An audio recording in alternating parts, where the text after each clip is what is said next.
નમસ્કાર દર્શક મિત્રો, પાટવી ગુજરાતી ન્યૂઝમાં આપનું હાર્દિક સ્વાગત છે।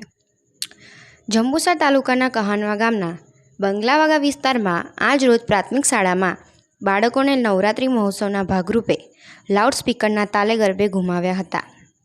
બંગલાવાગા પ્રાથમિક શાળાના આચાર્ય શ્રી ઘનશ્યામભાઈ છગનભાઈ વાઘેલા તથા અર્જુનસિંહ, અશ્વિનભાઈ, હર્ષિતાબેન, નિકિતાબેન તથા રૂપલબેનના સ્ટાફ દ્વારા ભણતરની સાથે સાથે બાળકોને સામાજિક તહેવારોને ધ્યાનમાં રાખીને હર્ષ અને ઉલ્લાસભેર ગરબે ઘૂમવાના સ્ટેપ શીખવવા બહેનો પણ બાળકો સાથે ગરબે ઘૂમ્યા હતા।